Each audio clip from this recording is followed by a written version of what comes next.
30 minutes. Okay, nagkaroon po tayo ng technical problem dito sa ating home studio. So, kailangan po ready tayo. Kaya kailangan magla-live muna ako para dun sa ating paksa, para hindi masayang yung oras ko. Anyway, so yung portion D, ito na po yun yung ngayon. Tungkol ho dun sa kahalagahan nung pangungumpisal ng isang monsignor doon sa ating manggagamot. Kasi po, ang monsignor na yun ay inihatid ng isang ambulansya doon sa aming gamutan. Nagkaroon po ng interaction yung manggagamot natin at saka yung ating yung ating bisitang monsignor. Okay, so ano ho yung, okay na? So pwede nang i-play? Alin ang unahin natin? Okay, so sige. Okay, ready na po yung ating balitaan sa Rembrandt, portion B. Balitaan sa Rembrandt, November 21, 2014. Guests sina Congressman Jing Paras, Maricor M. Akul, at Dave Diwa. Today, ay ang newspaper na panito si dating Vice Mayor Mercado pumunta ng US for unknown reason. And I believe na meron kang mga comments regarding this sa mga problema telenovela sa Senado na gusto namin practice. If we recall, in the course of the testimony in the Senate, mukhang natutulog talaga yung tatlong senador. There was already an admission that Mercado, at least, he admitted na about 80 million binulsa niya. He also admitted that he rigged the bidding. And in a separate statement, the Vice President said that during his term, binibigyan niya si Mercado ng free hand. Ngayon, it is discovered that it's only 80 million, but billions of pesos. So, binulsa ni Mercado yung parang siguro kay Binay. Presuming, but in the course of that investigation, sir, the evidence points only to Mercado so far. Para na sa akin, obstruction of justice, obstructionist ng justice yung mga senador. Dahil right in their eyes, he's a criminal. And yet they're protecting him. They allowed him witness protection program. So, naprotektahan tuloy si Mercado. So, ako, para sa akin, it seems that Mercado and the three senators are part of the conspiracy that J.P. Bautista was talking about. So, in that sense, tapos, we just saw yesterday na kawawa yung mga testigo sa Ampatuan case. Here comes witnesses na pinapatayaan ng DOJ and under the Witness Protection Program. They are not well protected. Kaya, alam naman nila ang Ampatuan is really out to win their case. So, they can eliminate all these witnesses. They have the capacity. Pero ito si Mercado, masyadong sitting pretty, pinaalis na eh. So, that's the kind of justice system that we have right now under this administration. There must have been a case already filed for plunder against Mercado. Because right now, the only evidence that is unearthed is his own admission that he committed the crime of plunder. Ito palang Smartmatic, tapos na palang bidding dito. Pati ba naman sa ganyang klaseng bidding, na-magic pa rin tayo? I say that, I think I read partial lang ng yung prep ko ni Chairman Brillantes. Hindi Gas Lagman, Metro Magdamo, yours truly, and Eddie Jimenez of Senate. Now, we'd like to inform the people that I think tama na, sobra na, yung pandaraya na nangyari sa 2010 at sa 2013. Okay? We had a black box under the complete control of COMELEC, and we had no access. There was no transparency at all in what the voters really voted for. Diba? What we are actually proposing is not the manual system per se. Okay? It's only the manual voting and counting. Bakit? Kasi if you look at the whole process of automating or even in the manual election, what takes place and what causes wholesale cheating in dagdag bawas? It is not in the voting center in the precinct. It is in the canvassing, the consolidation and canvassing of votes. Doon, wholesale cheating ang pwedeng mangyari because, di ba yung 1,000 nagiging 10,000 dahil nadadagdagan sa consolidation. Pero doon sa presinto, na may mga watchers ang bawat partido, nakikita kung anong resulta ng eleksyon sa bawat presinto. Pero hindi mo maaalis sa very creative Filipinos na talagang may dayaan. Okay? He will take that in consideration. Pero, retail cheating ang meron sa voting. Wholesale cheating ang meron sa consolidation. So what we're saying is that, why do we have to spend billions for a machine or machines that you will use only for 1 day? 1 day, pero ang maintenance niyan, 3 years. 3 years ulit bago mo magagamit. Eh kung may kotse kayo na nasa garahe, di ba this once a week inaandar ninyo? Eh yung mga makina, nakatenga doon sa warehouse na mainit, hot and humid. And most of the parts of the machine are plastic and rubber. Kaya nakita ninyo doon sa 2013, gagamitan pa ng walis para makapasok, di ba? I mean, there were many horror stories already for 2013.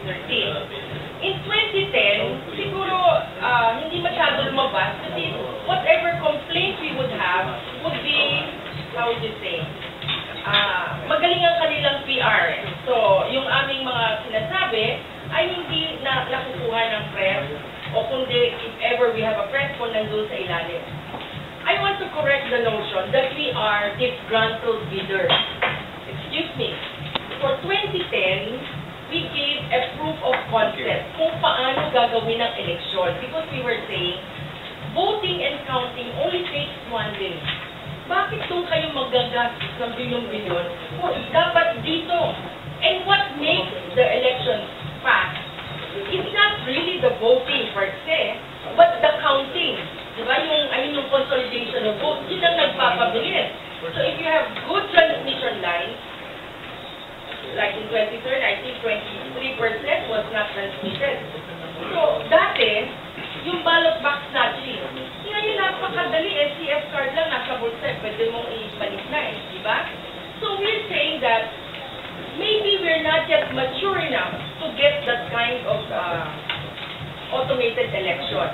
So, we would like the people to watch what is counted and ngayon, adjusting manual to the development of modern technology. Lahat naman kayo may mga telephone sa inyo, mga smartphones that you can take a picture. Di ba? Wala na yata yung mga telepono nyo noong 2010, hindi na ninyo ginagamit ngayon. Di ba? So, the development of modern technology is so fast. Who knows, in 2019, after the 2016 elections, baka may mas magandang makina na pwedeng gamitin. Bakit tayo bibili ulit ng lumang makina, lumang technology na nagamit noong 2010 at 2013? Nung tinanong sa Kongreso si Chairman Brillantes, bakit yung gusto ng bago? Because the initial proposal was really for 18 billion budget. 18 billion pesos. Scandalous. Kala mo money grows on trees. Samantala, hindi pa nabibigay na nga yun sa Yolanda victims, no? Anyway, sabi niya, he wanted to propose 120,000 new machines. New. At tinanong sa kanya ng congressman, bakit? Hindi ko meron na kayong nabili noon? Sabi niya, iba na yung, maganda na yung bago. Okay? I mean, it's a very fancy reason. But what I'm saying is that, why do you have to spend 16 billion for the upfront machines? Now, they reduced it to, I think, 10 billion na lang yung kanilang budget. I heard, somebody told me, it looks like they reduced their budget to 10 billion. But 10 billion is 10 billion. For what? For buying new equipment that you will store and spend for the storage. Ang laki-laki ng kanilang budget sa warehouse. I think it's 300 million a year. Eh, makakabili ka na ng condo unit na lang doon or or you can buy another office where you can store the machines. Pero hindi, kailangan i-warehouse sa private warehouse. Okay? I mean, it's a waste of money. Okay? When we can have a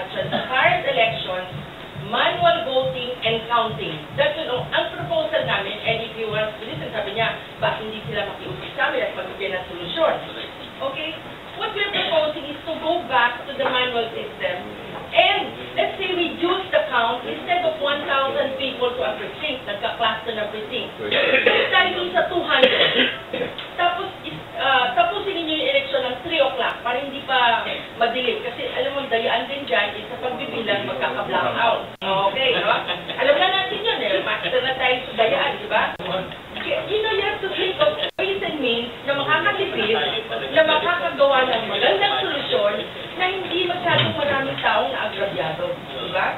So if you have elections, even if you start at 7 o'clock, close it at 3, do the counting, and then maybe 6 o'clock tapos na yung counting. What you have to build on is your transmission.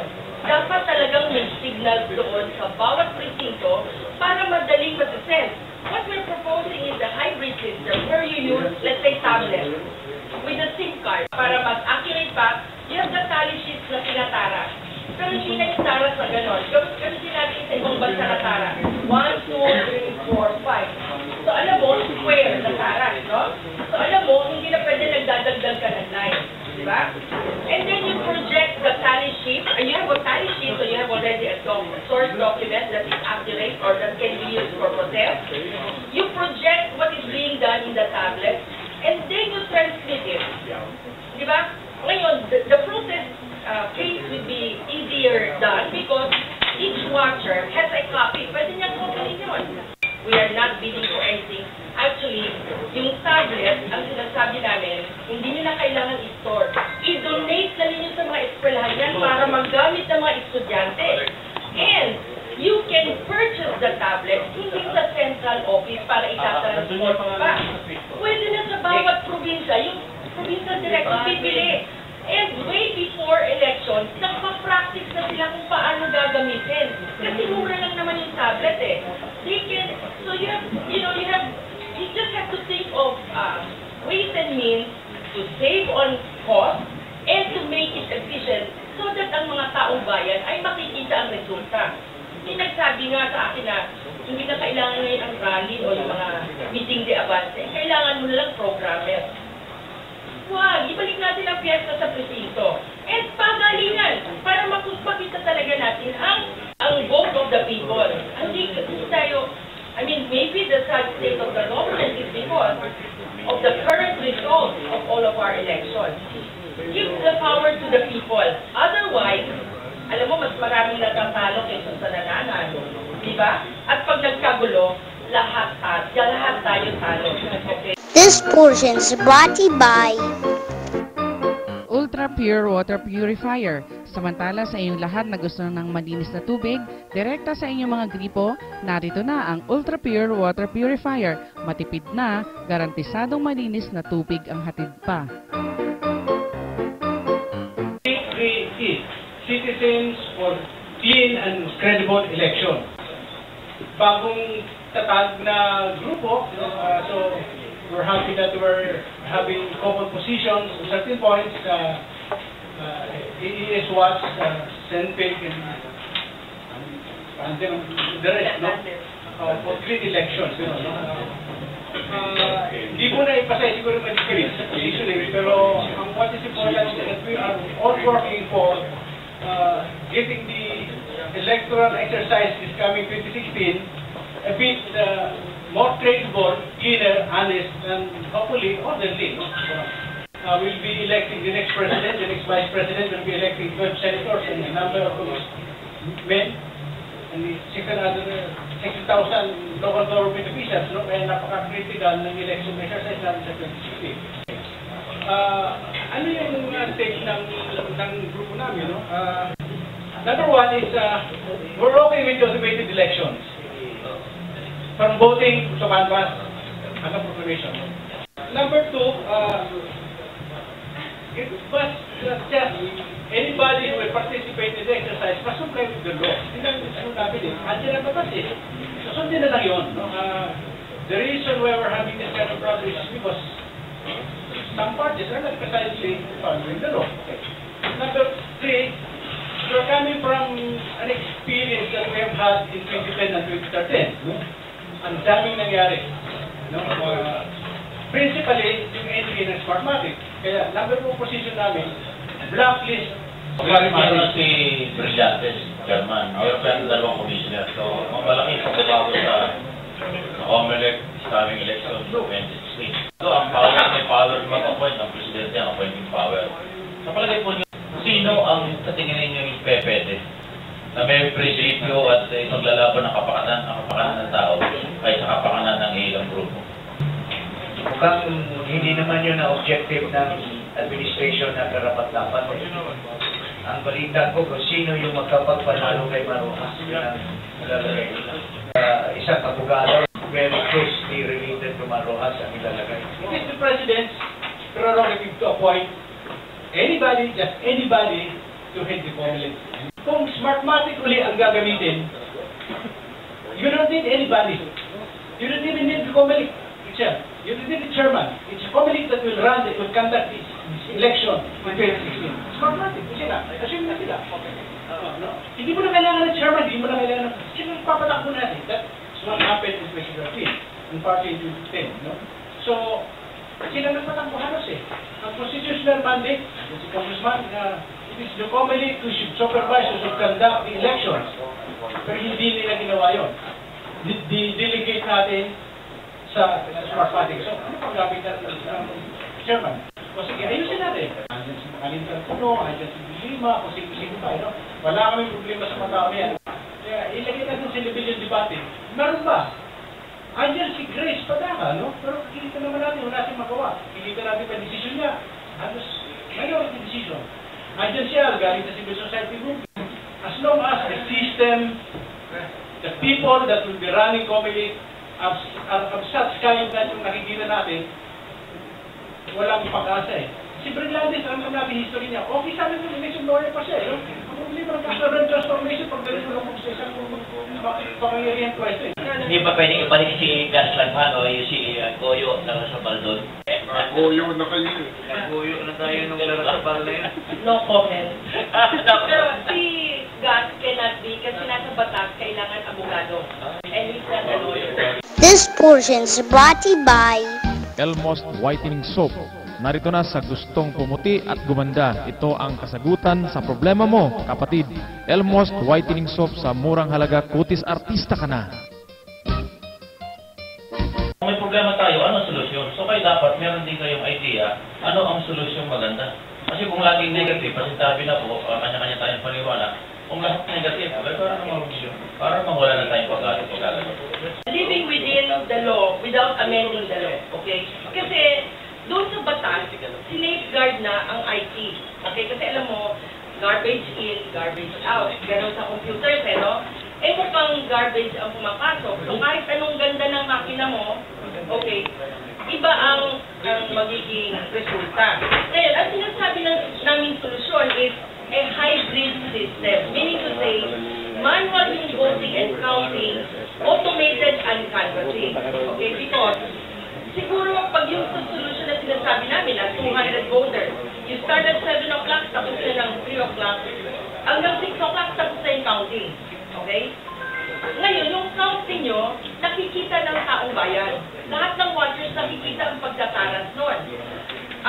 So, ang dapat natutuunan ng pansin ng COMELEC is the transmission. Hindi ka mukha ng dati na 23% of the precincts were not transmitted. Ha? Of 82,000 did not transmit. That will change the result. Kaya nga sabi ni Brother Eddie in one of the shows we're interviewing, I was 19 from the start up to the end. Okay? Ngayon, ang sinasabi namin, yun ang dapat tutuunan ng pansin. You spend for the transmission, you spend for the consolidation. By the way, consolidation is already been done by COMELEC when God was there. Yung software for that. Okay? And it was the people of COMELEC mismo and people from DOST who crafted the software. Sinulat na nila yun, pero hindi ginamit. That only cost them less than $1 million, siguro 700,000 lang. Versus the one that is used by Smartmatic, which was, I think, I'm not sure, but I'm sure it's more than 1 million. It's about 30 million. Okay?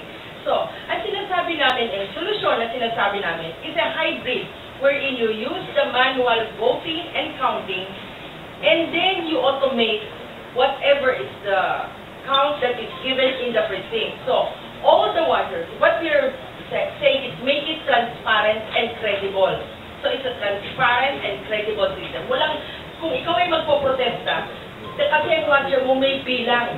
Lahat ng watchers mo may bilang. So, madali kayong mag-consolidate at gumawa ng sarili ninyong count. Dapat, kung pareho nung nasa precinct, your source data dapat pare-pareho yan sa presinto. Doon naman tayo nagkakamali kasi kaya sinasabi namin yung hocus-pocus, kasi pag pindot mo, wala ka namang voter verifier capability. Hindi mo alam kung yung boto mo ay nabilang. Okay? Congratulations. Oh, congratulations, you have voted. Okay? So, hindi natin alam, and there was talk for the 2010 election that hindi ba ilan yung nakita sa antipolo ng mga makina. And there was also talk that there were jammers. Okay? Ang ibig sabihin nun, in the transmission, ginajam itong presinto, at iba ang pinapadala. Hindi mo ngayon malaman dahil nasa batas, dapat may digital signature. Pag tinanggal mo yung digital signature, anybody can send a message. Right? Ano pa, ang the one that we are really actually against is that there was no source code review. Anong ibig sabihin ng source code review? Na yung programa ay na-review ng mga partido na walang routine doon or a subroutine that will add votes to, let's say, a candidate and remove votes from another candidate. Automated dagdag bawas. Dapat nakikita kung ano yung programa. At hindi lang na yung programa ay nasa makina, ay nandoon sa central bank, kundi kung ano yung programa na na-store sa central bank is existing in each and every one of the 82,000 PCOS machines. Hindi yun nagawa eh. Hindi naman nila nag-certify na lahat yun. Okay, another paglalabag sa batas, and alam ko sasabihin ni Chairman, heto ka na naman, yan na naman ang mga issues.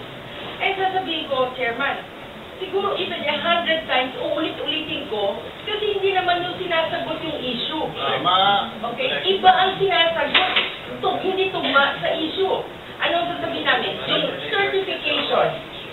certification of a foreign, a third-party entity in the law, okay, na tama yung source code, okay, tama.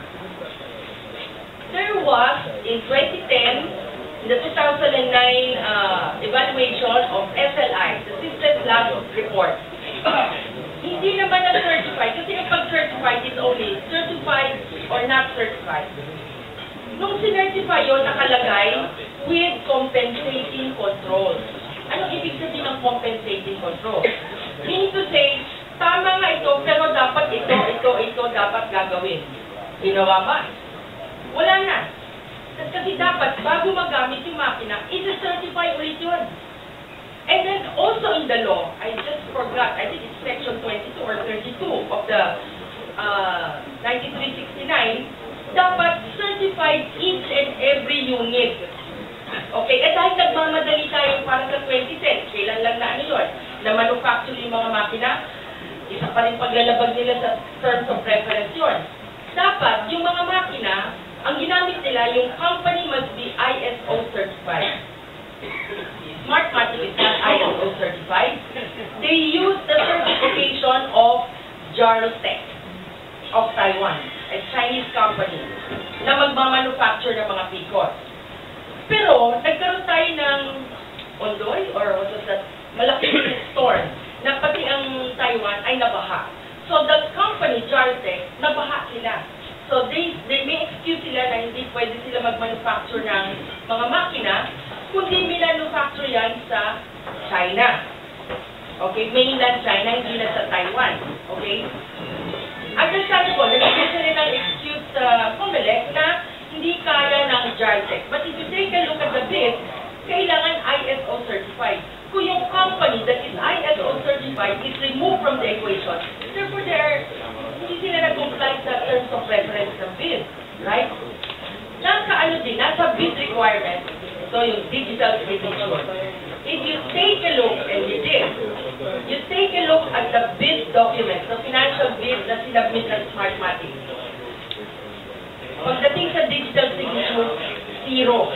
Meaning to say, wala silang balak na gumamit ng digital signature. Kasi mahal pa noon eh. Ngayon mas mura na, and the government has the capability. But we're talking about violations to the 2010, which makes the result of all elections under the PCOS machine questionable. Okay? Ngayon, sa 2016, kung yun na naman ang gagamitin, mas malaki na ngayon ang possibility na mas magagalit na ang bayan. Diba? So, yun ang sinasabi natin. Bakit ba kayo nagpupumili sa huwag gamitin ito? Kami umiiwas na magkagulo ang bayan. Kasi pag mas marami ang natatalo, mas marami ang magrarally, magkakagulo. Do you want a repeat of Hong Kong? You know, nagrarally against the government? We don't want that. Gusto natin kasi, tama-tama sa 2015, we will have an ASEAN community. We will turn off our investors again. They will go to the other countries in the ASEAN community. Sayang naman. Kaya dapat natin i-safeguard ang halalan ng 2016. Ang paraan, ang solusyon na binibigay namin is actually to make it a credible and a transparent election para ang taong bayan tatanggapin kung sino yung nanalo. Solution, sa amin is just we get back to the automated system. Nasimulan na natin yan. Reduce or eliminate the glitches, conduct a proper procedure, comply with the law. Noong ilibag ang AES law, yun ang solusyon. Ang tanong sa COMELEC, very positive yun, batas. COMELEC ang negative dito. Hindi tayo. We have to avoid being preconditioned to the kind of thinking that Russell Dassel Brillantes is using.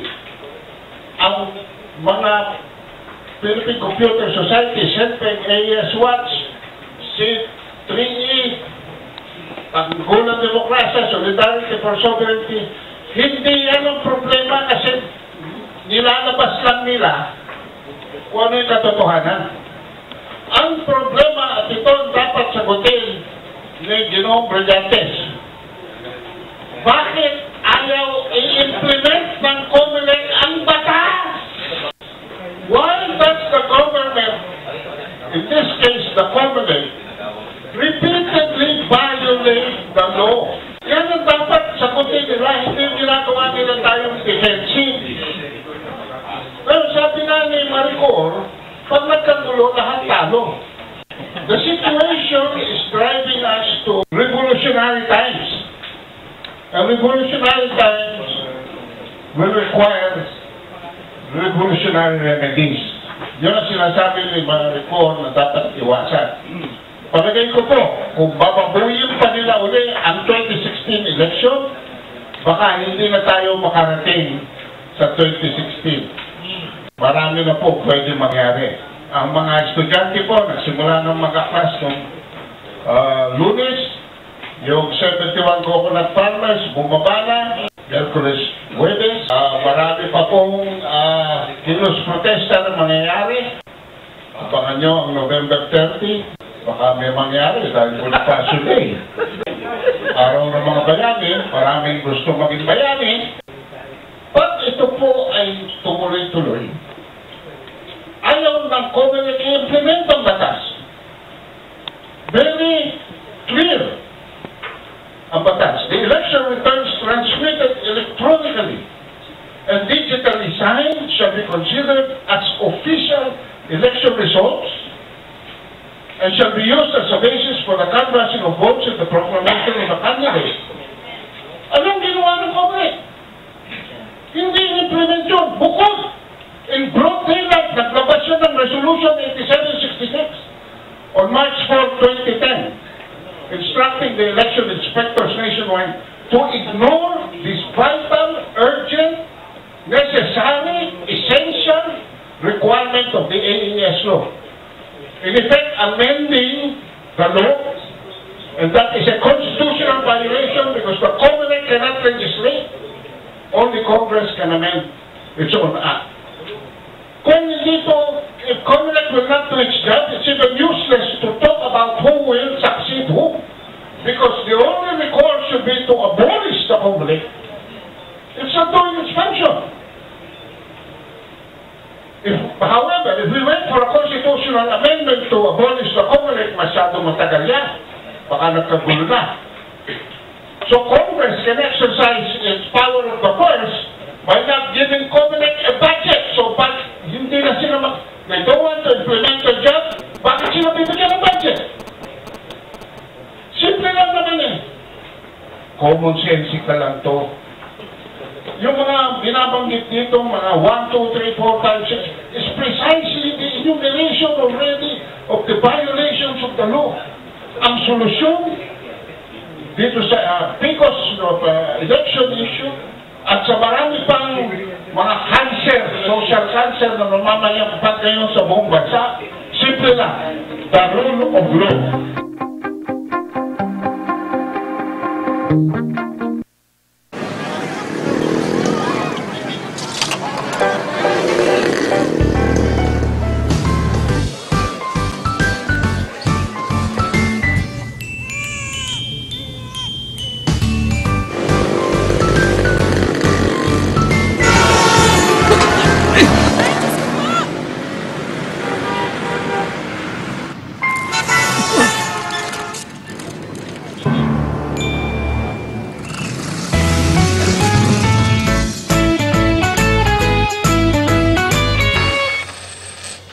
Bilib kami sa'yo. Sa tuloy-tuloy mong hulog sa SSS, protektado ka at yung pamilya. Mag-member na. Eto na, kalusugang pangkalahatan. Binibigyang halaga nito ang pagkakaroon ng PhilHealth Card ng bawat Pilipino. Kapag may PhilHealth Card, tiyak na makakatanggap ka ng maayos na serbisyong pangkalusugan. Di na problema ang pagpapagamot sa ospital. At kahit si tatay lang ang miyembro, ang buong pamilya kasama sa benepisyo. Kaya dapat may PhilHealth Card tayong lahat. Mag-enroll na sa pinakamalapit na PhilHealth office.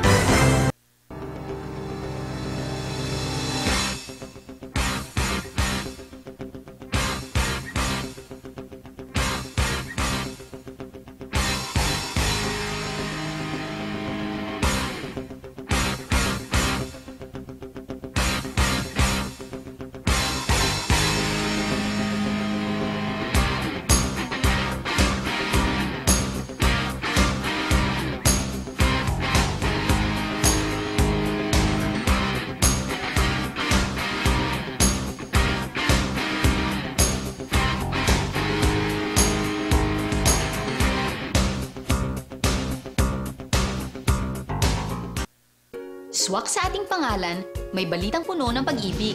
Ngayon, kahit arawan ng kita, pwedeng magkabahay. Dahil interes na affordable loan, pinakamababa na. 4.5% na lang. Hulog buwan-buwan, kayang-kaya. Kailangan ng mas malaking bahay? Sige, lipat na. Sa regular housing loan naman, binaba ng 40%. Milyon-milyong buhay na ang aming napaganda. Dapat kayo naman. Sa pag-ibig, ang pinaghirapan may katuparan. Sa ikalawang bahagi ng Balitaan sa Rembrandt, November 21, 2014, tampok si Gus Lagman bilang dating insider sa Comelec na taong may tunay na malasakit sa kapakanan ng bayan. Ito is a very simple election automation project analysis. Pagka gagawa ka ng sistema, kahit manual, meron kang gagawing analysis, no? Makikita ninyo dito, pagka pure manual, nung araw, inaabot yung voting at saka precinct counting ng 24 hours, yung first line. Tapos yung physical transport ng mga ballot boxes at saka canvassing, inaabot yan ng 25 to 41 days. Yun yung manual election. Nung gumamit tayo ng PCOS, yung voting at saka precinct counting, 12 hours lamang. Mabilis ang wala ng counting halos eh. So, ang time savings, 12 hours. Ang cost ng savings na 12 hours ay 16 billion. Savings ng 12 hours cost taxpayer, 16 billion. Yun yung hinihingi na ng pera eh, 16 billion. Yung transport, yung electronic transmission at saka canvassing can take 5 days. Diba? Parang mga 5 araw yata inabot yung canvassing eh, nung gumamit tayo ng PCOS. So ang savings, 20 to 36 days. Ang canvassing at saka electronic transmission, mga 1.2 billion lang. Dahil yung transmission, yung cost ng communications, mga 800 million, tapos yung canvassing equipment na mga pieces lang, mga laptops lang, mga 300 to 400 million lamang. So, ang total cost ng canvassing at saka transmission, 1.2 billion. Yung sinasabi namin na transparent and credible election system, 24 hours din ang voting at saka precinct counting dahilan sa manual ang sinasabi namin pagbibilang. Dahil oras na in-automate natin, ang pagbibilang, nawawala ang transparency. At sa buong mundo ngayon, yan ang isinisigaw. Elections should be transparent. Yung last week, nagkaroon ng isang linggo na conference sa Dusit Hotel. Nandito, almost 30 na election observers, international election observers. Election monitoring. Ayun, election monitoring organizations, EMOs, yan. At yun ang pinag-uusapan ng lahat, transparency in elections. No? So, pagka-secrets ang ginamit natin, yung manual, ang voting at precinct counting, ang cost will be 4 billion, and I will explain why 4 billion. Ang electronic transmission at saka canvassing, parehong-pareho lang doon sa PICOS. 1.2 billion at saka 5 days din lang. Ang savings din ay 20 to 36 days. Ngayon, yung 16 billion na binanggit ko, yun ang hinihinging budget ng COMELEC. Sa TICRES, kaya 4 billion para makabili ng tablets, yung parang mga iPad, yung mga iPad clones, no? Printers, at saka projector. Kasi ang iniisip namin, habang nagtataras manually, nagtataras din sa iPad. Yung iPad ngayon, nakakabit sa projector. So nakikita ng mas maraming tao yung pagbibilang. Ang point namin, magagamit ang automation to make elections more transparent, not less transparent.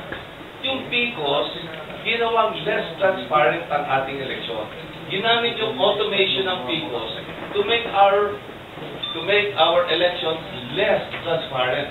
Sayang naman, magagamit ang automation to make it more transparent. At yun ang aming gustong gawin. Naka-project para mas nakikita ng mas maraming tao. So, doon gagamitin yung 4 billion na sinasabi natin. Para makabili ng tablets, ng projector, at saka printers. No? Yun nga yung transmission, pareho lang ang PICOS at saka itong TICRES ang sinasabi namin.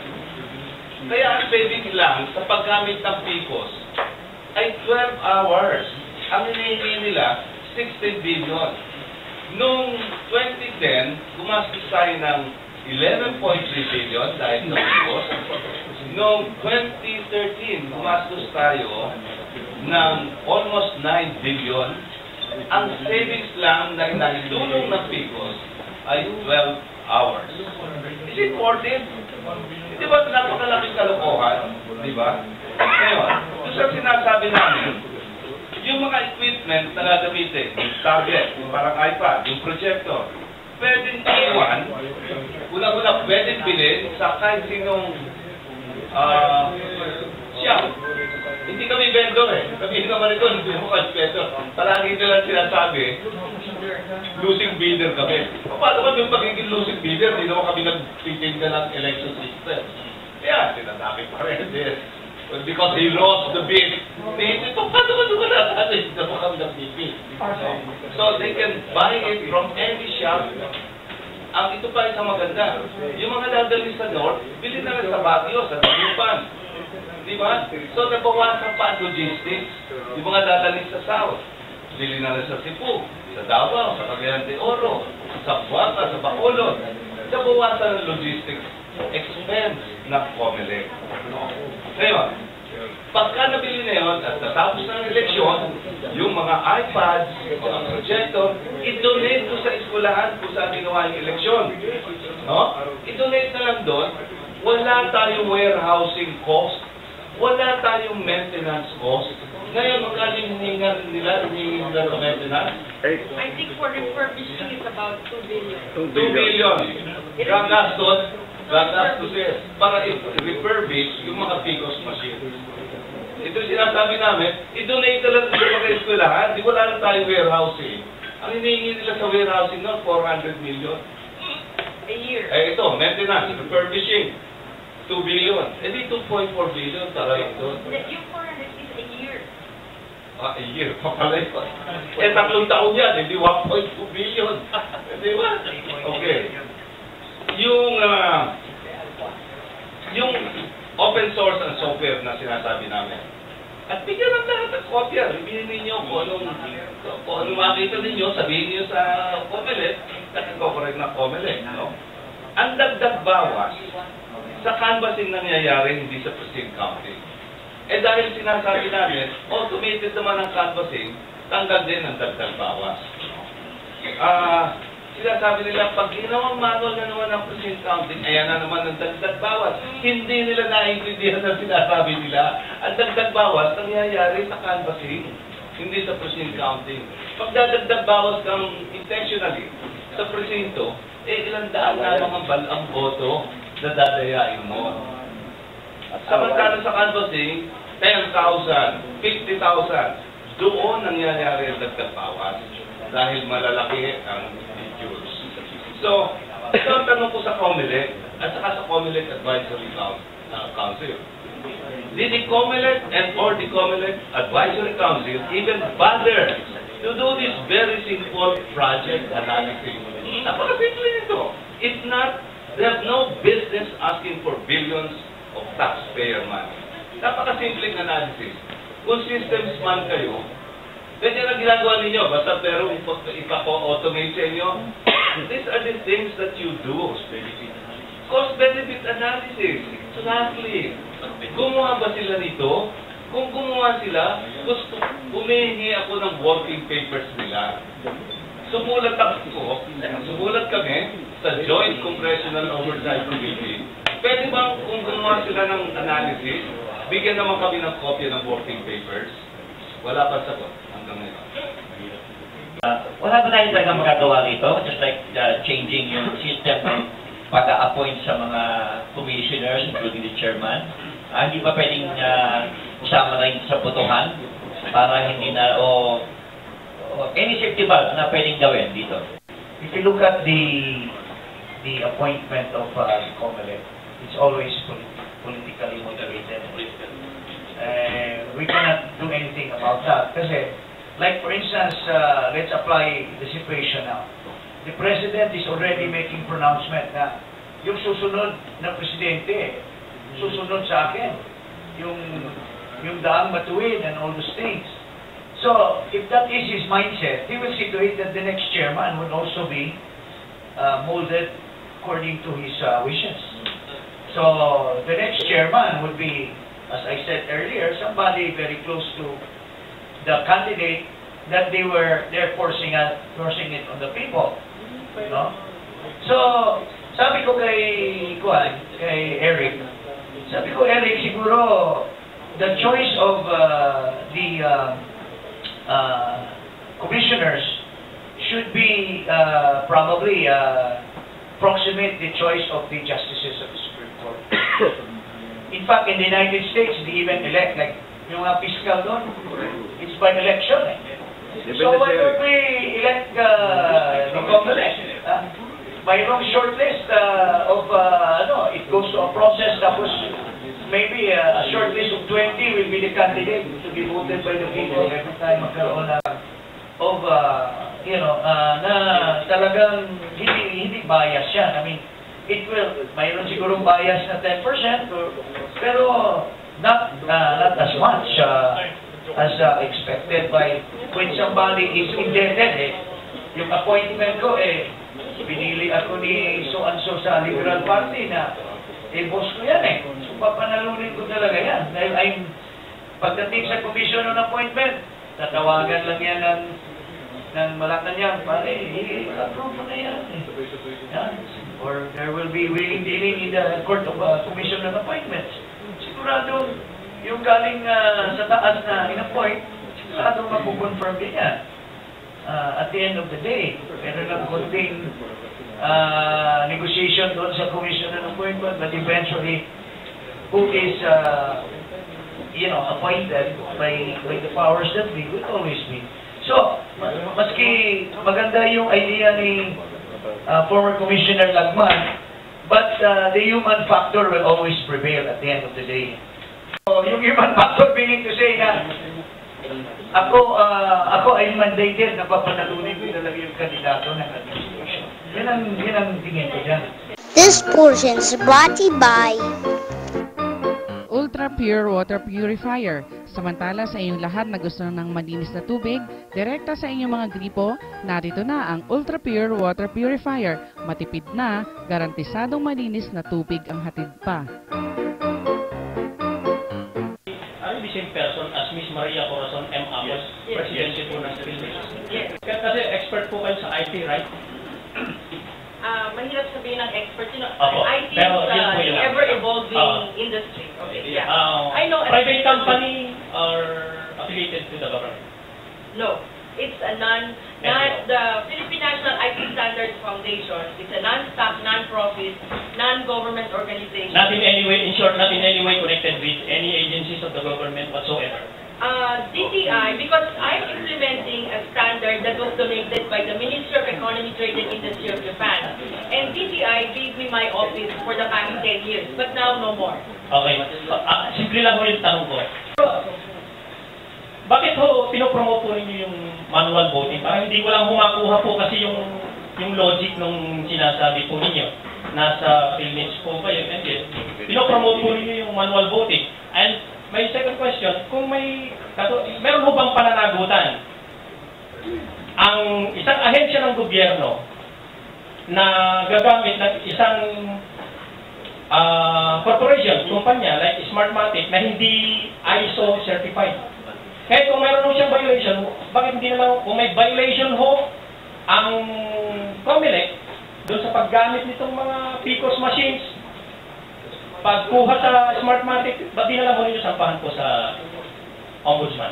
Thank you. I think merong grupo na nagsampa na yata ng yung violation nila. Ang sinasabi ko, bakit nila kinuha yung ISO certification ng kumpanya, hindi kami ang humingi nun. COMELEC mismo ang naglagay nun sa kanilang bid requirements, sa kanilang terms of reference. So, pati yung digital signature, yun ay nasa batas.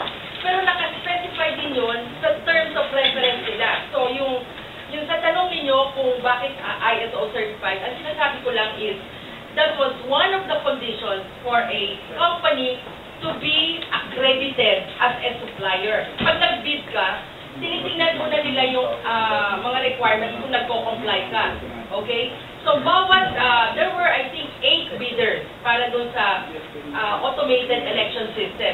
And hindi PCOS, ang mga iba nagbigay ng ibang solusyon. Okay? Like, Avanti gave a solution on the CCOS, meaning to say the municipal count is centralized canvassing. Ang Smartmatic nagbigay ng PCOS. Okay? Pero yung accreditation is done by COMELEC. Kung bakit nila in-accredit yun, samantalang yung kanilang they were not complying with their own terms of reference is questionable. And that is part of the questions that we were saying to, I think, to the Ombudsman. Even their violation of the procurement law. Kasi yung kumpanya or yung supplier must own the technology. You can outsource only a certain percentage. I think 10 to 15%. Eh kaso, yung ginamit ng Smartmatic is not their technology. They outsource this to Dominion. Labag na yun sa terms of reference ng procurement law. Okay, so may mga paglalabag ng batas ang ginawa ng Smartmatic, hindi lang sa automation law of 9369, but also to the procurement law na limit the supplier to be not, hindi ka ahente, hindi ka middleman. Kailangan ikaw ang may-ari ng technology. And because hindi sila may-ari, hindi nila kaya ipa-review ang source code kasi they are governed by their agreements with their supplier. And the supplier, for intellectual property rights, hindi binigay sa kanila ang source code. So ano yung binigay nila noong 2009 na naka-store sa Central Bank. Yun ay nakuha nilang kopya sa SLI, yung Systems Lab, because Systems Lab had to certify the source code. Okay, yun ang nakuha nilang kopya. Pero sila mismo, hindi sila binigyan ng Dominion. Sino gumagawa ng programs? Dominion, hindi Smartmatic. Because even if you get the software from Dominion, you still have to tailor fit it to the requirements of our election. Okay? So, doon sa question nyo na, ano pa isang unang Yes, sabihin ninyo, ang ganda ng mga sinabi po ninyo, may clear violation po sila sa procurement law. Then why don't you yourself file a case? We did. I swatched it. Not the person, but I swatched. Yes. Then mo mismo.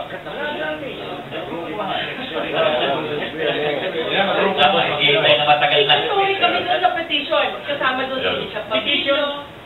Sa ombudsman for the violation of the procurement law. You know, we filed several cases, even in the, in the Supreme Court. At tama si Chairman Brillantes na nanalo sila sa kaso, okay? Hindi pinansin, sapagkat kung nakaupo kayo sa, if you witness a Supreme Court hearing, walang oath-taking na you will tell the truth and nothing but the truth. Okay? So, ang sinasabi ko, nung tinanong sa kanya yung violation on the digital signature, at muntik na ako talagang pumutok ang mutsi ko doon. Alam mo bakit? Kasi sabi, yes, we complied. Samantalang may COMELEC directive sa lahat ng teachers, when it says, will you complete the digital signature, say no. Meaning to say, talagang walang provision ng digital signature. At sinasabi nila, machine digital signature, which is not what is in the spirit of the law.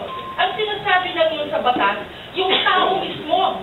Ngayon, ang sinasabi nila, kasi pag ginawa yun, may mga absent na teachers, kasi hindi naman lahat so maaberya yung pag-counting. Excuse me, why do you comply with the limitation or the exceptions to the rule and not the whole? Because most of the teachers will go because malaki naman ang kanilang honorarium for watching election, right? Yung mga iba lang na medyo siguro magkasakit o medyo magano, pero ang talagang totoo doon is mas mahirap magmanipula ng data kung yon ay in-implement. Pero nakalagay sa batas yun. Okay? So when we were talking about violations to the law, we filed a case with the Supreme Court kasi ayaw namin yung option to purchase. Okay? Kasi di ba nag-leave sila ng equipment for 2010 election. Now, for the 2013 election, kailangan there is an option to purchase the machine. Ang sabi nila, they will exercise the option. Ang sabi namin, huwag na. Tama na yung paggagamit sa 2010. Iba na ang para sa 2013. Okay? Pero natalo kami doon kasi na-rule ng Supreme Court, yes, they can have the option to purchase. Hindi ni-take into account. Kasi yun ang sinasabi ko walang oath-taking ng to tell the truth and nothing but the truth. Doon sabi ni Chairman, lahat yan yung mga bugs aayusin namin.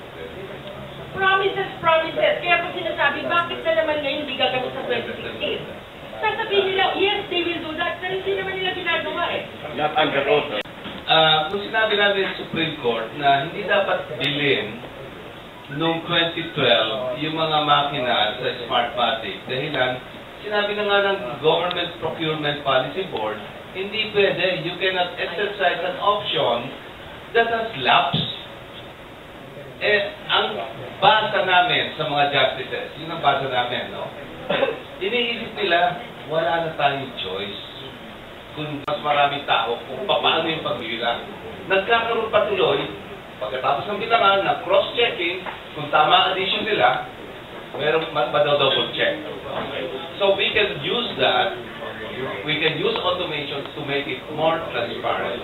This portion is brought to you by Elmost Whitening Soap. Narito na sa gustong pumuti at gumanda. Ito ang kasagutan sa problema mo, kapatid. Elmost Whitening Soap sa murang halaga, kutis artista ka na. Ay ho ba meron din programa kung paano naman kumbinsihin na tumanggap ng pagkatalo at na tumanggap ng pagkapanalo ang kandidato at political party. Kasi yun ang problema natin. Yun naman ang mga rally before, during, and after election. Tao-tao lang na politika yan eh. Kailangan marunong tumanggap. Kasi kahit na magmana-mana tayo, magmasin tayo. Pero yung mga politiko ayaw na magsalita. Away pa rin tayo. So, yun mo yung importante. Maraming politiko, negosyante talaga. Mga nanalo, syempre hindi magalo, pero yung mga natatalo. Pero, nung manual, meron silang basis for their protest. Kasi nakikita lang bilang. Dito wala, at napakamahal. Kaya hindi na lang sila nagpo-protesta. And then, kailan inaakit na ng protest? After 1 year, sabi na itong ex-commissioner, ha? Alam mo, ang daling remember, IT yan eh, madaling mag-modify, madaling mag-manipulate ng data para matugma doon sa kanilang process. Okay? Kaya, sa mga hindi na nanalo, pumuputok na lang ang buti nila pero hindi sila makaprotest. Ang mahal-mahal mag-protest. At alam naman nila, hindi rin naman na doktor na, if ever. So, tulad ng sinasabi nga nila, in the past naman, the manual counting work. Saka, mayroong papeles na, in other words, sa bangko pa yan, may paper trail. Mayroong paper trail. Itong sa Picos, biktima rin kami yan. Wala kang makikitang pagbabasihan mo. Tapos sasabihin ng COMELEC, i-examine natin, mayroon silang i-decrypt natin. Pero, hindi ka naman nakakaintindi. Whereas in manual count, everybody understands. Kasi may taras na gano'n eh. Tapos, in the past also, ang dayaan naman, doon sa election return, binabago yung resulta. Pero doon sa counting, nandiyan yung watcher mo, bilang talaga yung boto. Unless dinala nila yung election return sa ilalim ng mango tree at doon binabago yun ang very rampant nung panahon na yun. So, I agree with that. I've been elected several times as mayor, as congressman. Talaga para sa akin, I was able to compare between the Picos machine and election and the manual. Talagang wholesale Pwede mong preparado na yung In fact, in 2010 election, I ran for Congress against a candidate whom I suspect was able to had a dealings with Smartmatic. Nakikita ko doon na yung kanyang boto, parang na-manipulate for every one vote, may additional na 300 votes na resulta. Kasi lumagpas sa voting or normally kasi ang bumoboto 65% lang eh. Ito almost 100% ang resulta. So, you know, that I can attest personally what they're saying. Sila former Commissioner Lacman and so siguro doon sa sagot maganda talaga ibabalik natin sa manual kaysa Picos machine, hindi natin alam. Tapos mayroon pang article dito, mayroon pang side packet yung Picos machine na pwede mong galawin eh. Ngayon ko lang nalaman na mayroon pala dyan. Maybe we can ask them to confirm that if that is true indeed. At least noong 2010, meron talaga open port. Which means na pwede kang pumunta sa Picos, pero madalas laptop, ikabit mo, you can manipulate the content.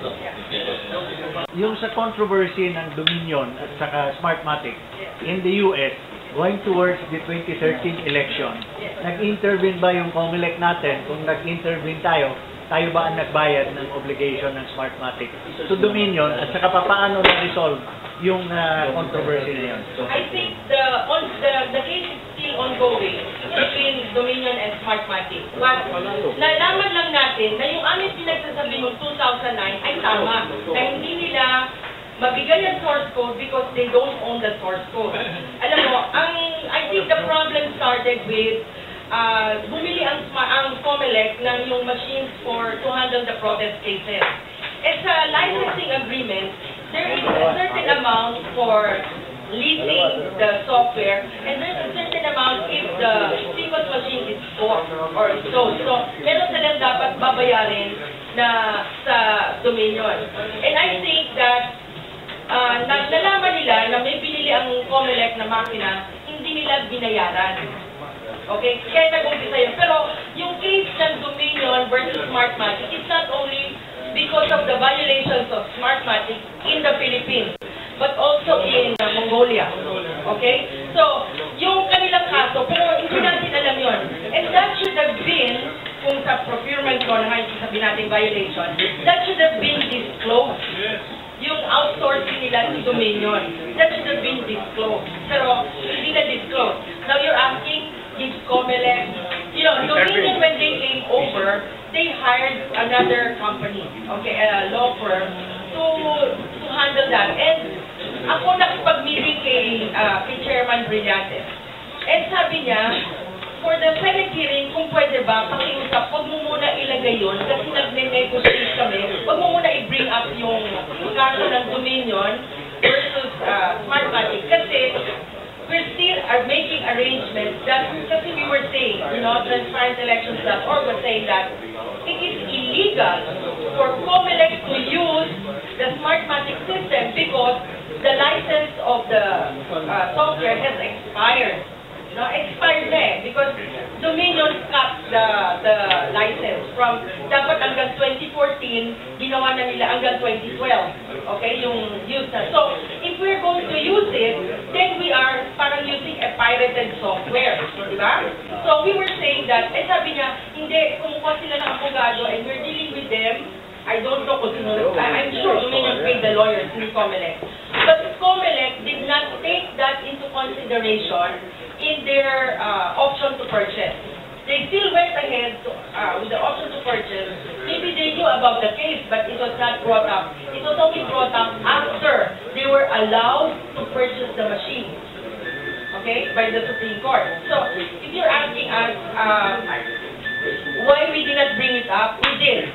We told you that use of the Smartmatic system is tantamount to the Philippines using a pirated software. But, nagkaayusan siguro Smartmatic paid yung balance nila sa Dominion. The Dominion came and gave the license to use for the 2013 elections. But if you ask us, then they challenge now the IT experts to review the source code.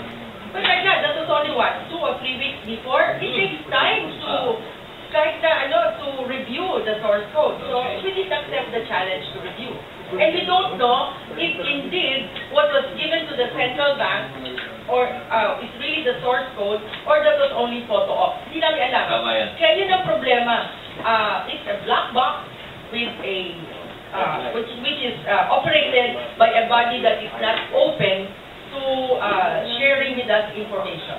Thank our guests, Dave Diwa, Ms. Lagman, Maricor, and Congressman James. At remind ko lang June 12 at December 12 ang Christmas pa sa akin sa kabilang room. At kung merong interview dito lamang po sa loob ng ating kwarto, please, thank you. See you next time. Inaasip niya na yung ISIS na Mindanao, nasa Tabaw na. Okay? Yung sinasabing ISIS daw yung kasama doon sa bumugot ng ulo sa Middle East, malaking kalokohan din yun. Actually, Indonesian yun. Tama ang tinuran ni Mike Abe. Kung nakikita natin ang problema, dapat may nakahandang solusyon na kayang gawin upang mahinto ang problemang naturan. Ang Comelec ay isang sangalang ng malaking puno ng kanser sa sistema ng ating bansa. At ang solusyon sa kanser na iyan ay alituntunin ng batas ayon kay Ado Paglinawan. Papaano kung ang saligang batas mismo ang may kanser? Dahil ang pundasyon at gumawa nito ay mga Kastilang mananakop at may dalang Biblia, na ang simbolismo ay babaeng may hawak ng espada sa kaliwang kamay at nakatabinging timbangan sa kanang kamay at may piring ang mata. Napapanahon na po dahil ibinaba na nila ang susi kung paano alisin ang piring na yan. Ang kahulugan ng piring sa mata ay katuruan galing sa banal na aklat o four-way version. At pag natanggal na ang piring, siya na mismo ang magtutuwid ng timbangan gamit ang kanyang espada.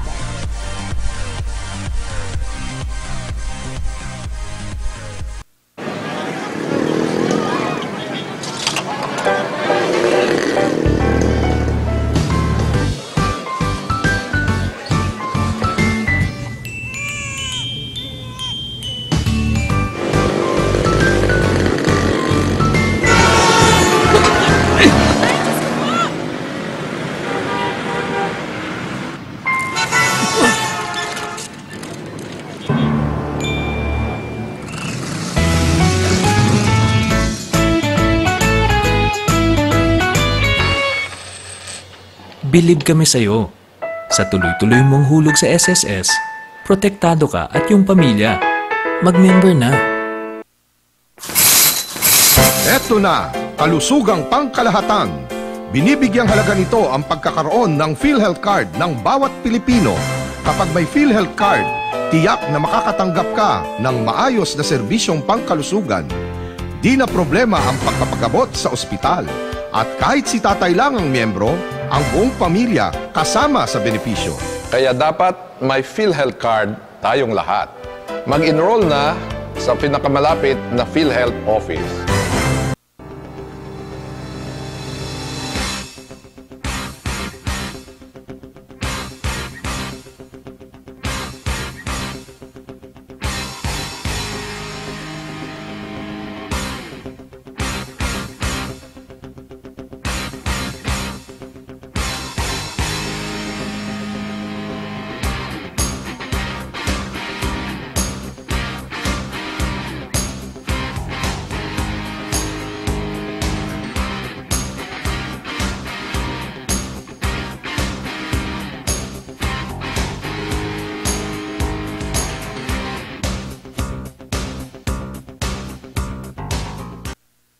Swak sa ating pangalan, may balitang puno ng pag-ibig. Ngayon, kahit arawan ng kita, pwedeng magkabahay. Dahil interes na affordable loan, pinakamababa na. 4.5% na lang. Hulog buwan-buwan, kayang-kaya. Kailangan ng mas malaking bahay? Sige, lipat na. Sa regular housing loan naman, binaba ng 40%. Milyon-milyong buhay na ang aming napaganda. Dapat kayo naman. Sa pag-ibig, ang pinaghirapan may katuparan.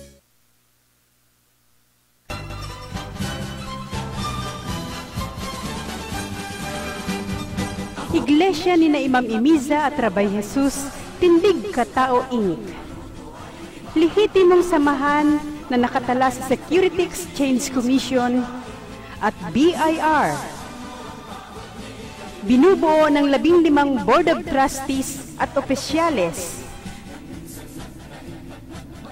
Ang pinaghahanguan ng katuruan ay banal na aklat, hindi Biblia. Ang mga nilalaman, paksa o table of content ay sunod-sunod na proseso ng paglilikha mula sa wala, dilim, hanggang sa kabuuan ng sansinukob. At ang 16 na paksang yan ay katumbas ng piyesa ng parol na tanglaw natin sa dilim. O kaya na may templo na kanlungan ng ating pamilya. Pagkatapos sumigaw ng uha na simula ng buhay sa liwanag, ano ang nasa likod ng buhay? Kamatayan. Ito ang figura ng katotohanan ng buhay sa dilim, ang buhay na espiritual. Yan ang kabuuan ng paksa sa buwan ng Nobyembre. Ang tunay at katotohanan itinago sa atin ng mga unang nagturong Kastila. Ang buhay sa dilim.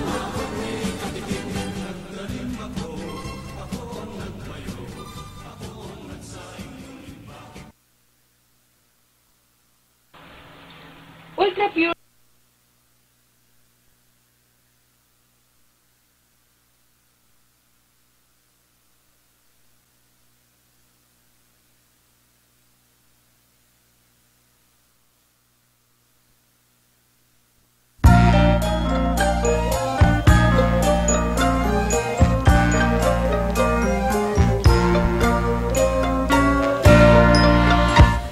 Yes!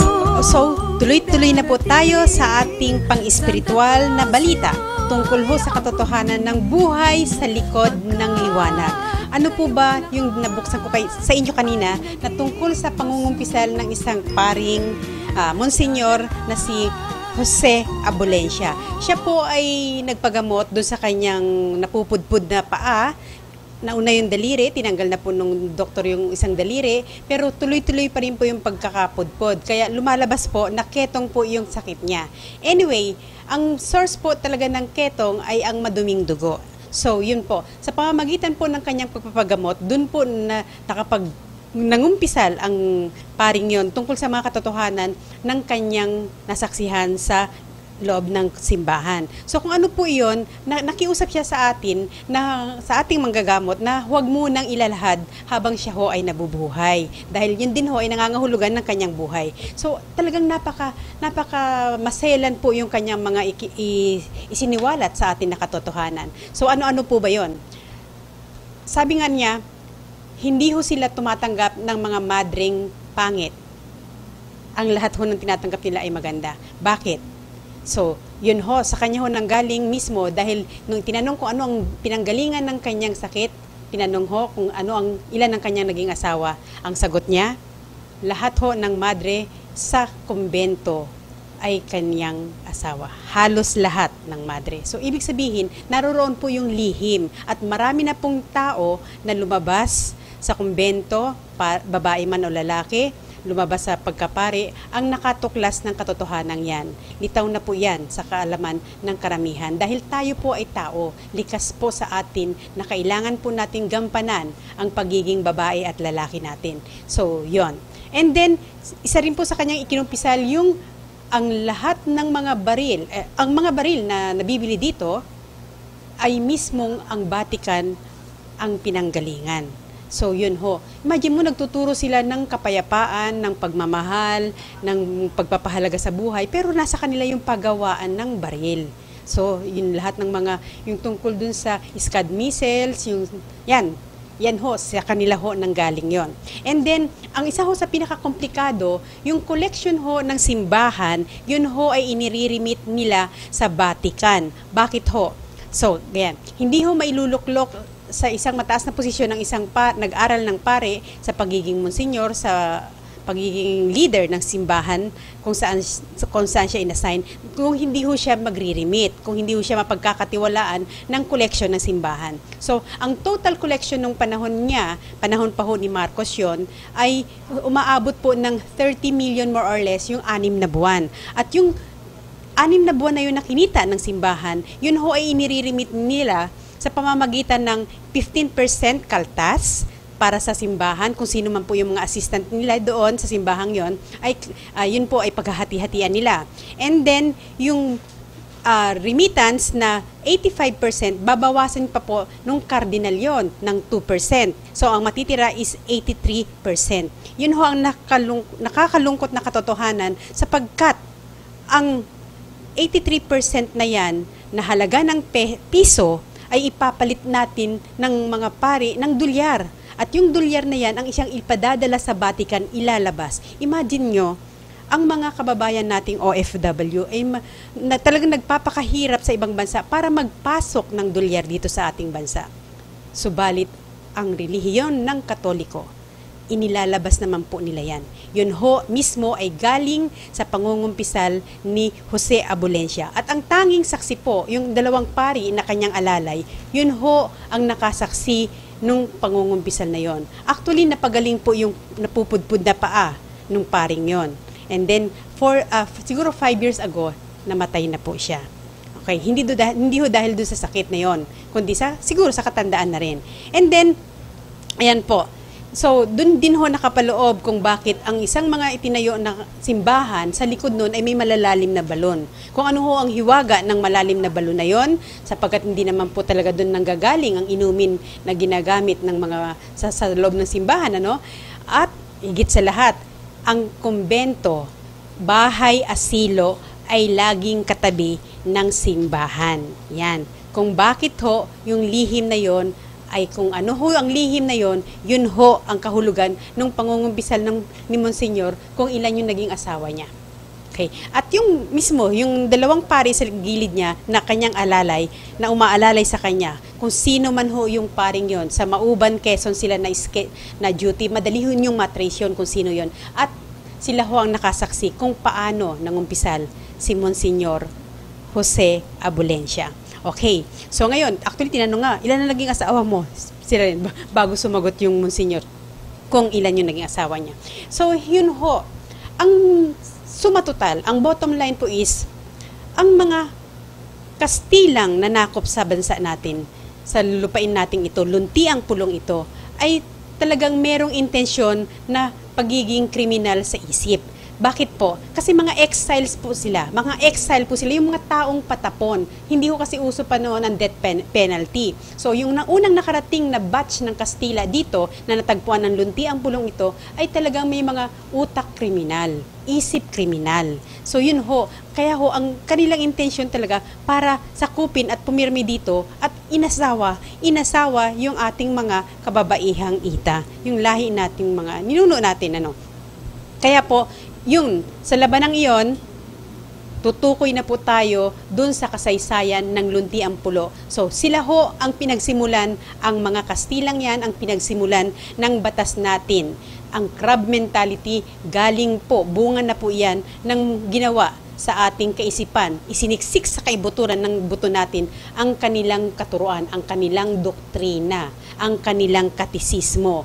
Pero hindi po yun ang tunay na katuruan ng banal na aklat na kung saan yun ho dinadala ng tunay na Kristyanismo, yung binibigyan ng halaga ang dilim at liwanag ng buhay natin sa mundong ito. So kung ano ho yun ho naman po ang bubuksan natin sa katotohanan ng saan napunta ang espiritu ng tao, ang kaluluwa ng tao kapag pumanaw na yung kanyang material na katawan. Kaya ho yung katotohanan ng undas, hindi po doon nakapaloob sa katuruan ng Kastila ang katotohanan kung saan napupunta ang espiritu ng tao. So, gumamit po tayo nung pinakapigura namin sa slide presentation. Ayan po, natatakpan yung aking aking pyramid, no? So, actually, makikita nyo po sa pyramid yung lugar ng Pluto. Yun ho yung pinakamaliit na posisyon ng planeta, ang pinakamaliit na planeta na hindi halos makita na ng telescope kasi Mercury, Venus, Earth, pantatlo po tayo sa kinalalagyan ng telescope na yon at medyo po hindi naabot ng kanila. Pero inalis po ng science yon, ng siyensya, yung Plutong yon. Pero sa amin, hindi po namin inaalis dahil ang maliit na planetang yan ay may pinakamahalagang partisipasyon kung bakit nagkakaroon ng cycle of life dito sa mundo natin. Doon po inilagay sa Plutong yon ang lahat ng mga espiritu ng taong namatay sa loob ng solar system na yan. Kasi ang solar system, doon po nakapaloob yung lahat ng may mga buhay na material na kagaya natin, kung ano yung nakikita natin sa planet Earth natin, ay yun din po ang nakikita natin dun sa 7 pang planeta. Kaya 8 po silang nasa loob. Pero yung nasa labas na Pluto, yun po ang kinalalagyan ng mga spiritual na nilikha na nabubuhay sa planeta, sa 8 planeta. At yung North Pole at saka South Pole, yun naman po ang kinalalagyan. Sa North Pole, dun po na nakalagay o dun ninirahan ang mga espiritu ng babaeng anghel. 8 po sila na nagmamanage dun sa 8 planeta sa loob ng pyramid. And then yung 8 lalaking anghel, dun po sa South Pole naman po sila nakatira. Sila po ang magkaagapay na nagpapainog ng 8 planetang yon. So 8 babaeng anghel at 8 lalaking anghel. So ang katuruan pong yan ay nakapaloob sa nilalaman ng banal na aklat. 16 po ang paksa ng banal na aklat. Nagsimula sa 0, actually, tama, 17, no? 0, 1, 2, 3, 4, 5, 6. And then, makikita nyo po doon sa slide presentation na nahahati din po sila sa 3. Ready, get, set, go. So ngayon, kung ano ho yung katotohanan sa likod ng dilim, ito ho yung cycle of life. Okay? Ito hong figurang ito, yan. Okay, yung Pluto ho, nakikita nyo na nasa labas ng, actually, ibang dimension na po.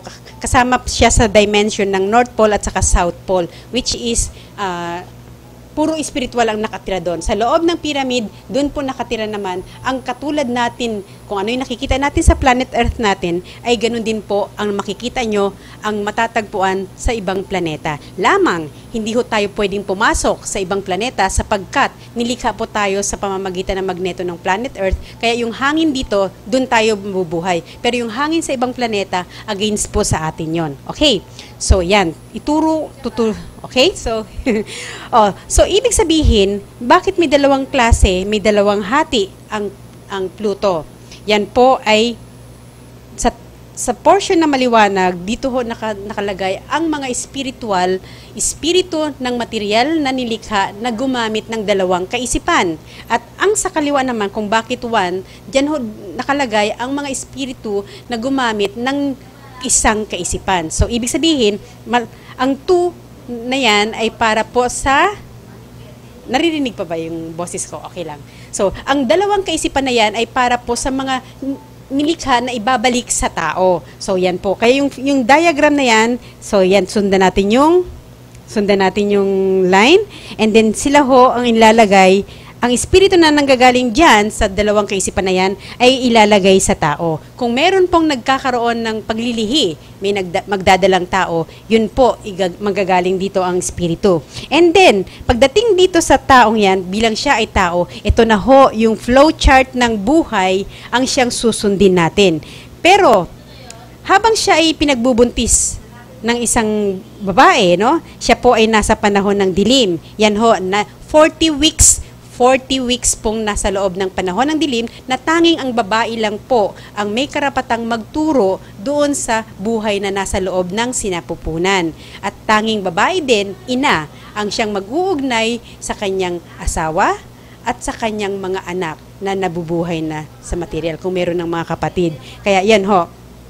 And then, pagdating ho ng pagliwal sa liwanag, 2 minutes na lang. So, dun ho nagsimula na magkaroon ng tinatawag na uha. Yan ang misyon. Tinanggap po niya ang misyon na ikaw bilang tao sa mundong ito, uha. Isinilang ka sa mundong ito upang hanapin ako. Kaya yung UHA, yan ho, dyan nagsimula na isigaw ang powerful na salita at umugnay na sila sa nagbigay ng buhay. Yung batang yon umugnay na sa nagbigay ng buhay. Kaya ang batang lalaking anghel, ang batang lalaking sumigaw ng uha ay nanggaling po sa J. Yan ho ang ibig sabihin ng pangalan niyang Jesus. Siya ho ay nagsimula sa lugar ng J kung saan yun ay tumutukoy sa gitnang silangan na J ang word, ang lugar. And then yung babaeng sumigaw ng uha, yung batang babaeng yon ay sumigaw din po ng uha sa bansang Israel. Yan. Kaya po Emiza at saka Jesus, yan. So sa edad na 0 hanggang 13, yun ho ang proseso ng buhay. Ang batang ito ay nasa pagpuder ng kanyang magulang. Nakalukob ang kanyang kaligtasan, nasa ilalim po ng kapangyarihan ng mga magulang. So ama at ina na po ang papapil dito. And then yung proseso ng Kwaresma, yun ho yung panahon na mag-i-establish na siya ng North, East, West, South na pundasyon niya bilang siya ay taong titindig na dito at magsisimula ng kanyang kaangkinan ng kanyang sariling kabanata ng buhay. No? And then, pagdating po dun sa ready, get, set, go, ito ho yun. And then, dun sa huling kabanata ng buhay niya, yung 30. Actually, yung 0 hanggang 13, meron hong istorya dyan, ang Biblia, pero hindi ho kompleto.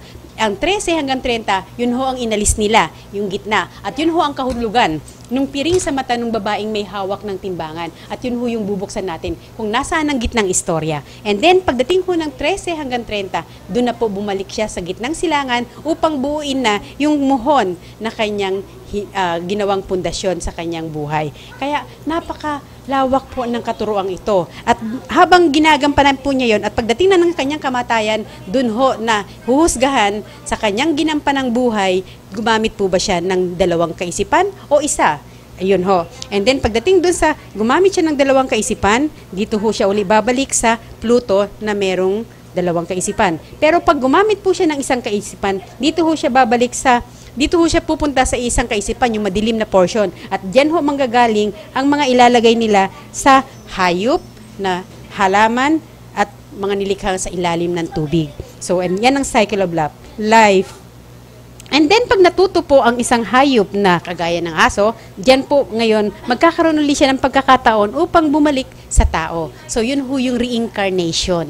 Yun ho, sa pamamagitan po ng slide presentation na yan, yan, 3 figurang yan ang siyang binubuo ng katuruan ng November. So, hindi ko ho talaga matatapos talaga sa isang iglap yan. Kaya kung meron po kayo at nais po ninyong magtuklas ng katotohanan ito na siya magbibigay ng liwanag sa ating kaisipan, pwede ho kayong dumalo sa aming pag-aaral, sa aming templo. Kumunik lang po kayo sa mga telephone number na aking sinabi sa panimula ng programang ito upang magkaroon po tayo ng interaction. Dahil hindi ho pwedeng matapos ang oras na ito ng puro balita lang ng pang-espiritual. So, kaya nga sabi ko, ang lakas ng balitang ito, ang lakas ng programang ito ay nagmumula sa positive at negative polarity ng daigdig. Kaya kung ano po ang kahulugan nung nawawalang katuroang yun ho, nasa amin po ang susi ng daan para makakatok tayong lahat doon sa kanilang dakilang pintuan. Okay, so, yung portion E po, ay ibibigay ko po ang demonstration, yung video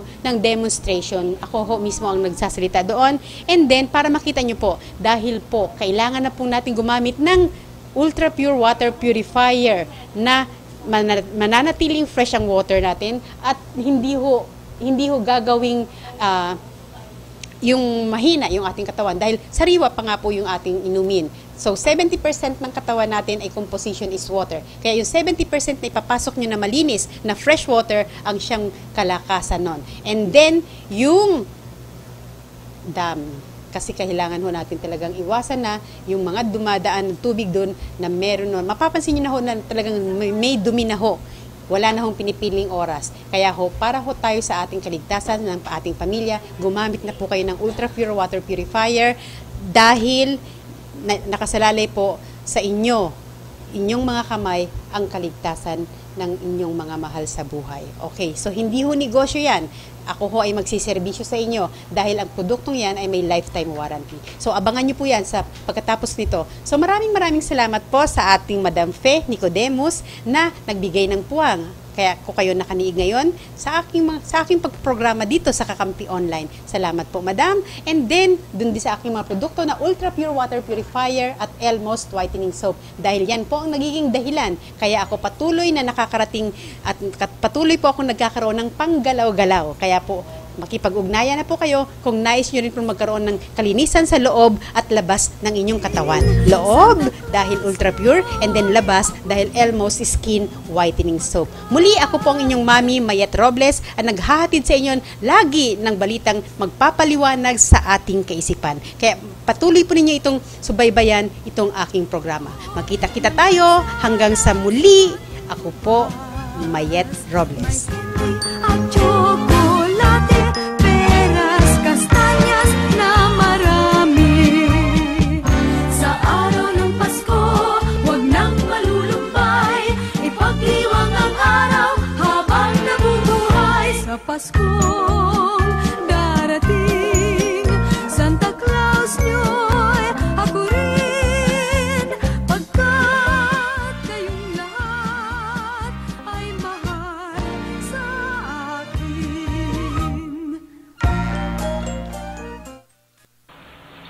Ultra Pure Water Purifier, ang purifier na gawa sa Pilipinas.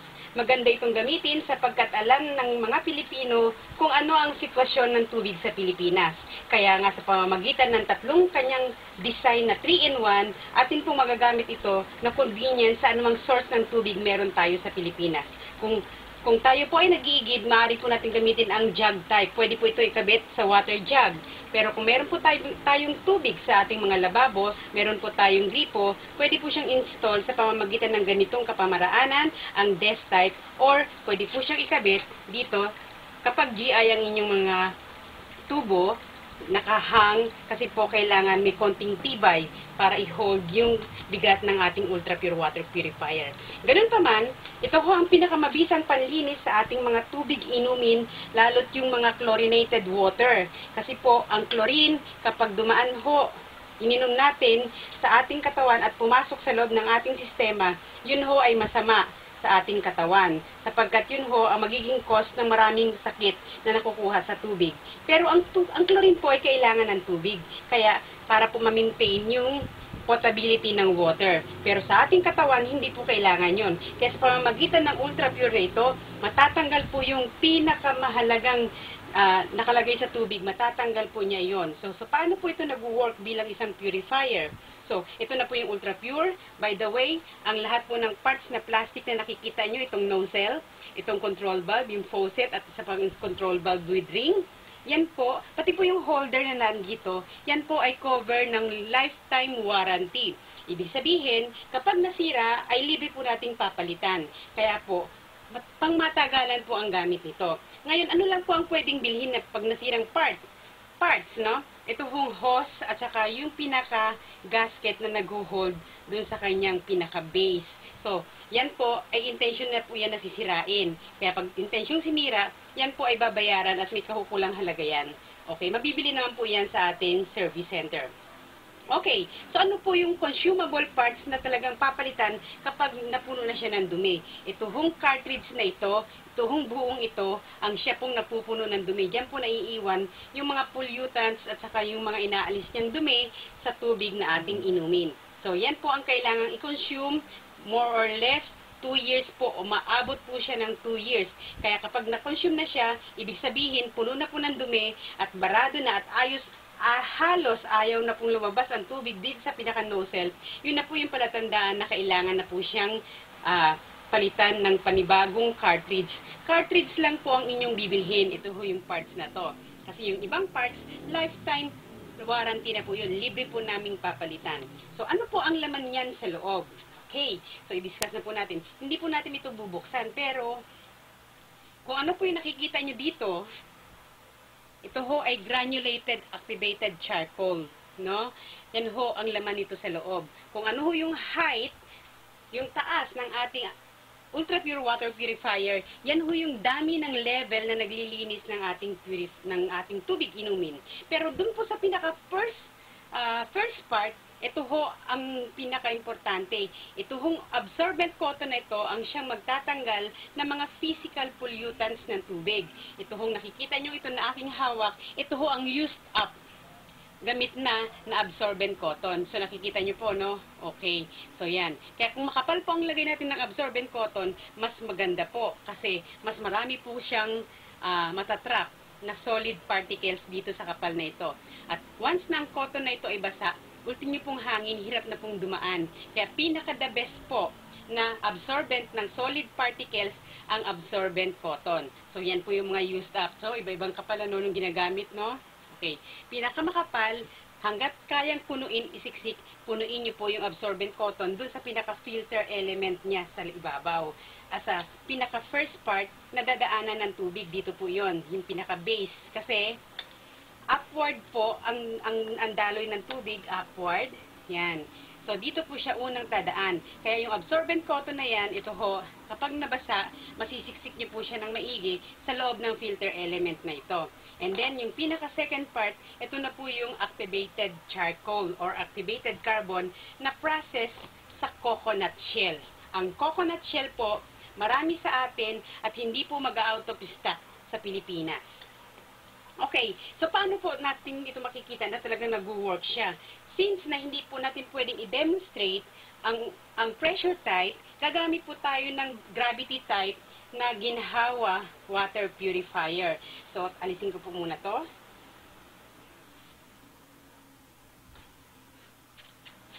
Wala na pong laman ang pinaka-base, okay? Wala pong stock na tubig yan. At ipakikita ko po sa inyo ang isang baso na kukunin ko po na nawasa water. Ito po ay chlorinated water. Meron po ako dito isang reagent, chlorine test solution. Isa po itong reagent, isang element na itinitest sa mga water na may chlorine content. So, paano po natin gagawin yon? Sa pamamagitan ng pag-drop ko ng chlorine test na reagent solution na ito sa chlorinated water, magre-react po siya ng yellowish. Ibig sabihin, magkakaroon po ng kulay yellow. Yan. Nakita nyo na po. Nakita nyo na po yung tubig na naging kulay yellow. So, i-heat natin ng konti. Kita ba na kulay yellow? Kita ba na kulay yellow? Ayan. Nakita na po na kulay yellow, no? So, ibig sabihin, kapag yung reagent na yun ang ginamit sa mga water na may chlorine, nagkukulay yellow po ang pinaka-reaction. So, pero hindi naman po siya delikadong mainom. No? Ayan. Kaya ito hong chlorinated water na ito na yellow, atin pong ipapadaan ngayon sa purifier upang malaman natin kung ano ang magiging reaction. Ayan. So, ayan, nakita niyo po ha, yung yellowish na water ay nagkaroon na po ng kulay light. Nakikita niyo po. Naging kulay white na po siya. Mabagal lang po ang labas ng tubig sapagkat by law of gravity, kapag magaan ang bigat, ang mass, mahina po ang full of gravity. Kaya mabagal po ang labas ng tubig. Kapag mabigat po ito, itong kanyang binubuhat na to, yung mass o weight ng isang bagay, malakas po yung full of gravity. So yan, no? Okay. So ito na po yung lumabas na chlorinated water na dinaan sa purifier na may content, may laman sa loob na activated charcoal. So, ito po ang ginagawa ng activated charcoal. Activated charcoal po ay miracle substance na siyang nagtatanggal ng lahat ng klaseng amoy, masamang lasa, bakterya, pati po chlorine ng nawasa water. Kaya po niyang i-absorb yun, no? So, kukunin ko na po yung natira dito sa pinaka-basin upang may compare yung chlorinated water na merong yellowish. Yan. So, isang baso pa rin po ang pinakalaman nito sa loob. Hindi po nagbago. Isang baso pa din po siya. Pero kung ating titignan at susuriin, makikita po ang pagkakaiba ng tubig na chlorinated. Ito ho, yung nasa kaliwang kamay ko, ay chlorinated water. Kaya nakita po natin siyang yellowish kasi nilagyan po natin ng reagent. Tapos, pag pinadaan sa purifier, kulay white na po. Yan ho yung purified water. So, ganun po ang milagrong ginagawa niya. Dahil miracle substance po yung nasa loob ng ating ultra pure water purifier. Yun din po ang laman niyan sa loob. So, yan po. Ngayon, subukan natin lagyan ng reagent yung purified water kung magkakaroon pa rin ba ng reaction. Okay? Ayan po. Papatakan ko po. Ayan. Ayan. Ayan. So, yan. Sinawsaw ko pa. Pero wala pong reaction na nagbago. Yan. Dinagdagan ko pa. So, kung mapapansin nyo po, yung nasa kanang bahaging baso, hindi po nagbago ng kulay sapagkat hindi na po siya chlorinated water. So, ito pong isang patotoo kung ano ang ginagawa ng ating ultra pure water purifier sa tubig natin. Talaga pong tinatanggal nito ang chlorine ng tubig na inumin. So, very safe na po kapag dumaan sa ultra pure ang inumin natin na galing sa nawasa water. Okay? So, ayan po. So, sige, tatapon ko naman po ito. Ngayon, sabi nga, kulay lang ng tubig yung natatanggal. Hindi po. Pati po yung mga kasi chemical po yung chlorine, di po ba? No? Kaya, bilang isang patotoo pa po, akin pong gagamitin ngayon yung carbonated drinks. Ito po ang pinaka-highlight ng ating pinaka-demonstration. Ayan. Carbonated drinks. Nabubuksan ko po sa harapan nyo at okay. Aha. Narinig nyo yung singaw, ha? Carbonated drink po ito. At ilalagay ko siya, banlaman ko lang ng konti. At ito ang gagamitin ko na dadaanan ng purified water. Lalagyan ng purified water. At ito naman po, ang gagamitin natin, isang baso uli, na lalagyan ko ng carbonated drinks. Ayan. Talaga pong carbonated drink na siya. Dahil nakikita nyo po yung bula. Okay? Ayan. Takpan ko kaagad kasi masarap inumin ito mamaya. Okay. So, ang carbonated drinks na ito ay isa pong halimbawa na maihahalin tulad natin sa kulay ng maduming tubig na kanal. No? May may amoy, may lasa, may chemical na kung ano-ano pang contamination. Higit sa lahat, yung kulay po niya malabo, parang kanal. Pero, pag dumaan po ito sa ultra pure water purifier, dito sa ating water purifier, makikita niyo po yung pagbabago. So, yan. Carbonated drinks ito. Buhos ko na lahat muna. Yan. Kasi by law of gravity again, mahina po ang labas ng tubig kapag magaan po yung weight. Pero kapag puno po ito ng tubig, mabigat, mas malakas po yung labas ng tubig. Yan, nakita nyo na po yung pagbabago, no? Yan ang ginagawa na magic uli ng ating miracle substance na activated charcoal, activated carbon. Yan, lalo pong bumagal. Pero hindi po namin ina-advise na kapag meron po kayong water purifier na ganito, ay gagamitan po ninyo ng activated charcoal, ng carbonated drinks. Hindi po namin ina-advise yun. Ito ho, for the sake of demonstration, para makita po ng ating mga mata, ano ang pagkakaiba ng purified at saka hindi purified na tubig. So, yan po. Yan ho ang lumabas. Kapag tinikman nyo po ito, kaya lang hindi nyo matitikman dahil hawak ko to eh. Hindi nyo matitikman sa pamamagitan ng panonood. Okay, so, ilalabas, bubuhos ko uli yung natira sa purifier na laman ng activated. Yan. Mapapansin nyo yung hindi pa ho dumaan sa purifier. Kaya wala hong magic ito. Talaga hong kung ano yung laman ng ibinuhos ko, yun na po yun. Isang baso pa din. So, ito ho ang purified water. Nakita nyo naman po talagang clear. At ito naman ho yung carbonated drinks. Yan. Kung ating ilalapag ulit sa malinaw na lalagyan, makikita nyo po ang pagkakaiba ng purified at saka hindi purified. Again, titikman ko ho ito. Pero hindi ko ho gagawin kung ang isasala ko sa ating purifier ay kanan.